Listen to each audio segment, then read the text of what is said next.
Hello everyone, welcome back to Blaster Master 03. We're going through the, basically the rest of Stranger in this one video. It's not a very long section, to be perfectly honest with you. Kind of in and out really quick. It felt long to me. Well, I mean, plot-wise, what they're making you do, yes, is very repetitive, but in terms of just length and when you know what you're doing, it's not super long. Yeah, fair enough. Yeah, it'll make sense after this area. They wanted to reuse some 2 assets, I guess. No. No? It's not even that. Really? Let's just say the story takes a gimmick for a little bit and it gets repetitive. A little too far. Yeah. Okay. Lots of chances to use the spider legs to get around certain enemies, though. Yeah. Well, you're practically required to use it here because it's hazardous ground. Do they make anything more difficult when you have the spider legs on? No. You are a bigger target. That's about it. That's it. And then they lock you in a room where half the enemies they throw at you won't attack you because of the legs. Exactly. Yep. And they just wave at you, in fact. I wonder I didn't think to try, but I was wondering if you like went on the normal tank treads with the walls just like reclose again and you had to fight the enemies until you killed them. Probably, but like you can't be on the ground, so I'd have to do that. But I don't know, Inti's done weirder things, so Yep. It just amuses me that they made an enemy gauntlet room where half the enemies won't attack you because of the legs, which you have to be using because the I feel ground like it's is more of a reminder, like, hey, remember this mechanic? You should probably use it. I'm surprised you're still using the shot that's meant for mechanical units. I honestly forgot to change it. It's Canna's Look face. She's happy. Okay, am I bad for the first thing I think of when I see that kind of thing built into the level geometry is the one level in Kirby's Dream Land 2 that's designed to look like a naked woman? Oh yeah, with the blocks. Oh, Yeah. I forgot what you were talking about for a second there. Like, what? Oh, yeah, that. The one they had to take out of later releases. What the hell? I don't know. It's at very least it's still in the Dream Collection version on the Wii because that's the version I played and it was still in there. I got. Okay. Welcome to the gimmick of this area. Yeah. Oh no. Canna knows where she's going, but she keeps getting trapped. This happens, I think, 3 times. Yep. And each time you have to go into a dungeon as Jason and destroy the flowers so that you can free Canna. Oh boy, everybody's gonna love it so much. He lied. Yeah, this part I will agree, bit overdone. Yep. But they needed a reason to get you into dungeons, so I guess it makes sense. I don't know, I wish they'd come up with different reasons to go in rather than just kind of gets captured 3 times. Yeah, at least they get progressively more challenging, quote unquote. Yeah. Unfortunately, these areas are a bit damage spongy. Not so much for the enemy, but more so it's hard in the later ones. It's going to be hard to not get hit. Yeah. The walls have thorns, so they do damage, and then there's just a lot of like instantly spawning enemies, like that one that almost just crushed them. Like this one's easy because they're trying to ease you in, but later on it's just like, oh my god, stop! You know, give me a break. I'm trying to shoot the flower.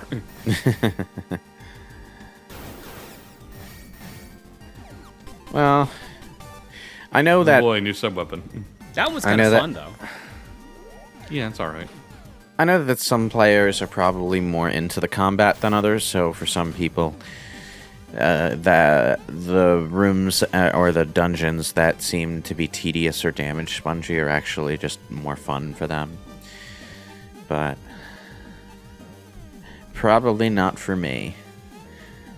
So the problem isn't really like the dungeons, so to say. Like, it's not that the dungeons are more or less fun. It's more just that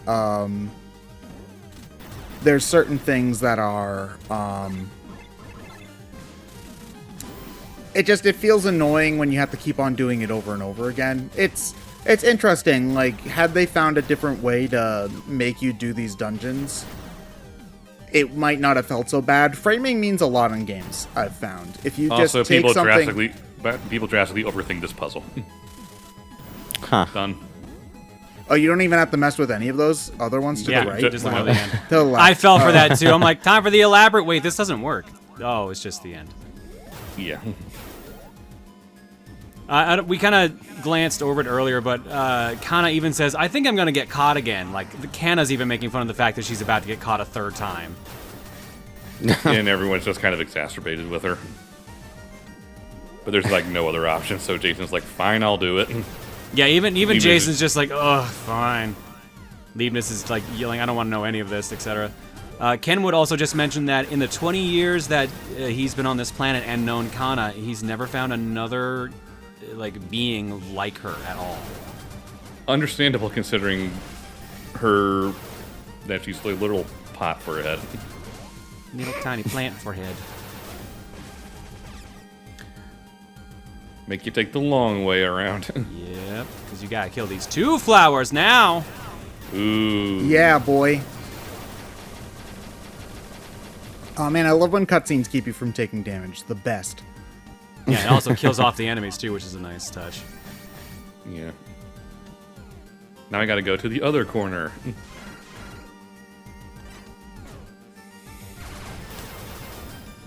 So, remind me how that counterattack is triggered. Basically, when an enemy shoots at you, they'll get a little reticle over them, like right there. Press the counter button, and then you'll just kind of pause briefly, counter their shot, and it usually will stun them. If not outright kill them. Right, okay. There are a few other counters in this game, like if you get, like I did right there, because I was touching the enemy and got damaged by them, so I could press the button and it'll do like a slash counter against them. I mean, that was the regular dodge counter. That wasn't the slash counter. Okay, I thought it was because Slash counter literally you jump onto the enemy that you hit you. Oof. It's one of those I don't entirely recommend it just based on the fact that you're still taking damage. Well, no, it's more of those like, purely- oh shit, I got hit. Well, here we go. Let's just do damage. It's real good when you got a bunch of small mooks in a room because it will kill small mooks in one hit. And if you kill an enemy, you're allowed to do it again for free. So you just keep, like, you get hit in a room full of 20 enemies, keep hitting counter, you've killed all 20 enemies. We could go in there, but we're not going to. We're gonna completely ignore her. Goodbye. I do like that we get to, like, see her messing around in the level on our way through. Remember, she is a decent pilot. She's just ditzy. She's being She's beating Leibniz, so. Yeah. And I would What say out do of you all have the her regular do pods, Leibniz in is the the- toughest. What do you have her do in the DLC to 2? Because I still, to this point, have not played it. The DLC for 2 is called Canna Raising Simulator. It's basically a shooting gallery. You go around different areas of Strangia and you're shooting bullets to destroy enemies, and you get 3 different types of experience. I think there's red, green, and blue. Whatever experience you get once you hit your target goal will dictate how Canna evolves. And the idea is you have to do like 3 or 4 shooting gallery stages to get the whatever version of Canna you want. So it can go anywhere from actually being the Canna you currently know to a Canna that is so galactically huge it literally like holds the boss, the end boss from 2 in like between its fingers. Huh. What? Yeah. Yeah. Okay. And somehow, I think it was also just an excuse for the sprite artist to just do like a bunch of cute pictures and a bunch of sultry pictures, because there's like here's Canna as like a baby, here's Canna as like a little girl, here's Canna if she was a succubus. Okay. Yeah, like they go all over the place. All right. Well. It was fun. Like the gameplay is fun, and it's neat getting all the different transformations. But like, it's not the DLC from the other ones where they added like another difficulty. They added like extra playable characters. Like they did the 2 playable characters in 0-2 and left it at that. I assume because they were making 3. Yeah, that was always a strange thing to me that 1 got so much DLC and 2 got barely any. But I think then again, the 1 DLC was a little disappointing to me because the tank was completely unchanged from mode to mode, and the tank is at least half the game. So I would have liked it had, you know, Shovel Knight tank had different moves than the Shantae tank, than the Gunvolt tank, and so on.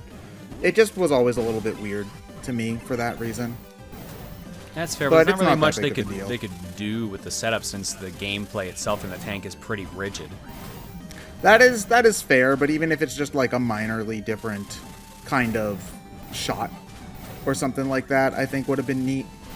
You know, it doesn't need to be anything super special, but, you know, just kind of like a slightly different, you know, set of weapons, I think would have been cool. I'm thinking something similar to the, did you play Shantae Half Genie Hero? Yep. Something similar to the 3 modes that they released near the end. Like, maybe not so much the Mighty Switch Force one, because that one was very different, but like the Beach Ball one and the Jammies one were basically just the same game again, but Shantae had different attacks. I'm more thinking something along that line. I mean, that's essentially what you described with the actual pilots. But yeah, no, I get you saying like it's only half the game has changed because the pilots still are the only difference. Yeah. Yeah. I mean, it's tough because like they try to keep it within at least the confines of the universe, and I get that decision. But keep in mind, there's barely it's mainly just going around the areas that's affected, so I understand why they wouldn't really focus on it that much. I don't remember if 0-2 has any differences with the tanks. I'm gonna assume not. Not that I know. Yeah, I'm struggling to think of any big differences that it would have had with its tanks. I mean, I never played 0-2, actually, so I thought you said 0-1 for some reason. No, 0-1 had no difference in the tanks other than color. Yeah, so I don't even know what I'm talking about, man. Okay. Alright, well, Power up. I will say that this area does kind of look nice, but at the same time, it also looks a bit 8-bit, if that makes any sense. Like, it's got more of a color palette, obviously, but there's something about the graphics that, I don't know, makes me think of 8-bit games. Well, that's the whole point. It's supposed to look like 8-bit games. No, I think he means it's specifically like the color palette reminds him more of a retro game than it did before.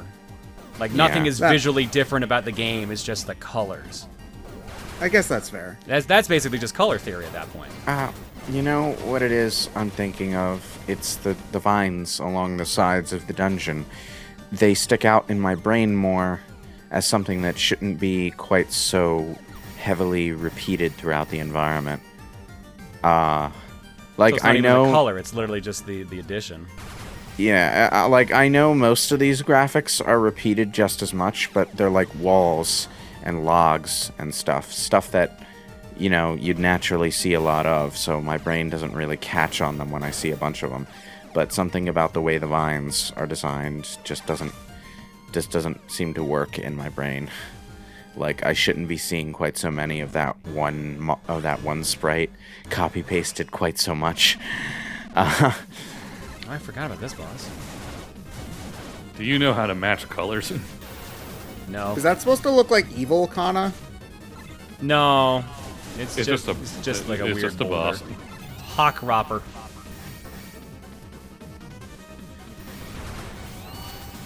Counter and the thing pops out for a little bit so you can do damage. Excellent. That's basically just this boss.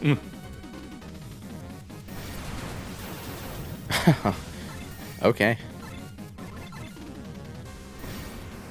Yep, missed the button timing. And now you're stuck doing damage the slow way. It's not a particularly hard boss. No. Do you have the Ix weapon yet? The saw blades? I think I do, yeah. Yeah, no, I remember the saw blades being pretty good when you get up close and you drop the eye out. Like, now would be the perfect time to use it. It does, like, it works extra with the whip. It's one of those things I forget I have. No, I'm so used to that's just using fair. the grenades. Yeah, so. grenades are pretty, like, all around useful. The blue thing. The blue weapon, I should say. That's kind of similar to the gunvolt gun, right? Where you just kind of hold the thing. Okay. It's straight up a reference. It's straight up a reference? Okay. Did they even call it a similar kind of thing? If you listen to Eve's tape about the gun, she makes a Gunvolt reference. She makes a gunvolt reference?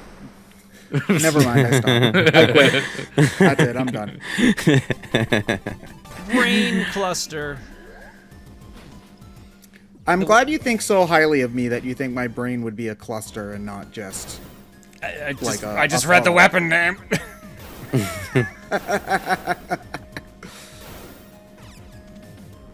Alright, I do recommend coming back in and restocking on your gun level before going onward to the next boss. Trying to fight the on-foot section as with low gun power is not easy. Nope.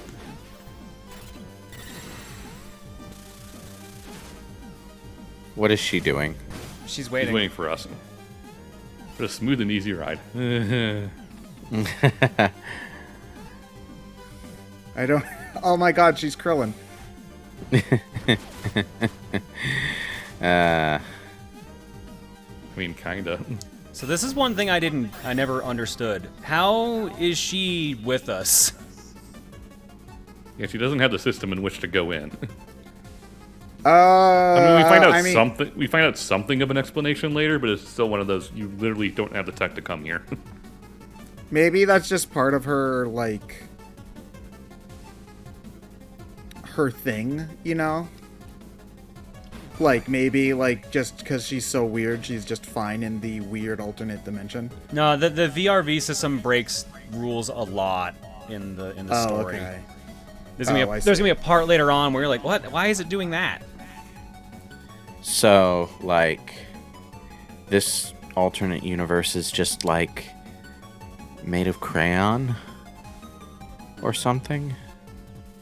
The ground looks like cake.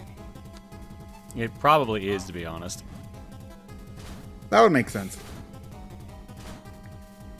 Like, I was kind of hoping that that because of how weird Strange it is, I was kind of hoping the alternate reality version was just completely normal. I mean, that's pretty normal by comparison to this. I like the idea of different planets having different alternate universe aesthetics, but it seems like this game is based around too few planets to really capitalize on that. Well, because the big focus of 2 was planets. This one you're mainly meant to be around Sophia. Yeah, but like they could have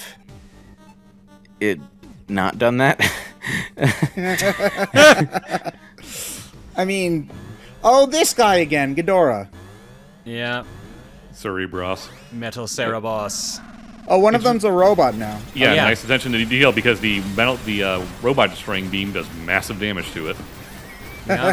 It's the only one you need to destroy out of the 3. 2, you can break the other heads, but they just come back eventually. Don't count. Yeah. Ah. So my first time playing this, I thought that electricity hurt you, It's gonna so I kill tried you. to stay in Nope, the middle. No, it just bounces you around. Wait, what? It doesn't hurt you? No, it literally is what's making the tank bounce up and down. Okay. I mean, I don't know why you would assume that it doesn't. Why it doesn't hurt you? Kind of like, Like- someone turned Wacky Workbench into a boss fight. Okay. And here's the rest of the boss fight.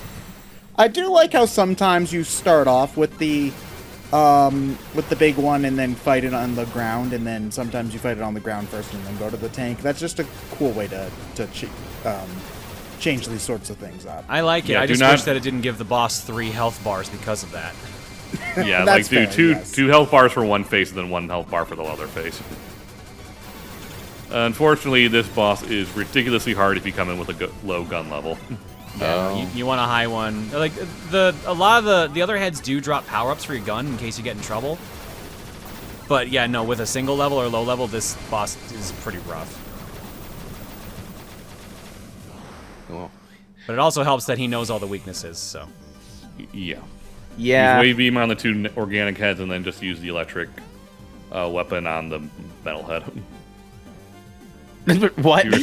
She responded with a emoticon, yes. Victory. How do you speak like a heart emote? Less than 3, obviously. Yeah, but just saying the words less than 3 just doesn't quite work. I mean... What? Yeah. Also, we found Canna's people. Yeah, exactly.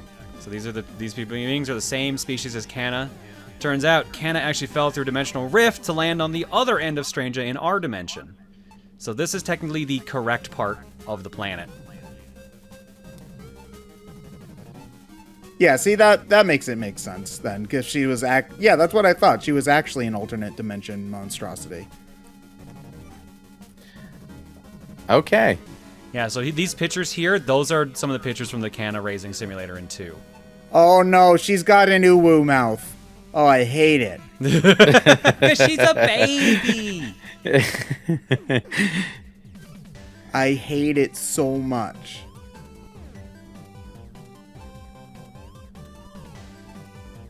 And nothing changed as a result. Yeah, so she went back to our dimension. So for about 10 seconds, Canna had a character arc. Basically, yes. Well, She had a character arc until she realized, nah, that's boring, and then went back to being normal. They do something with it a little bit. But it's small. But she's also pretty much out of the story after this. Ah.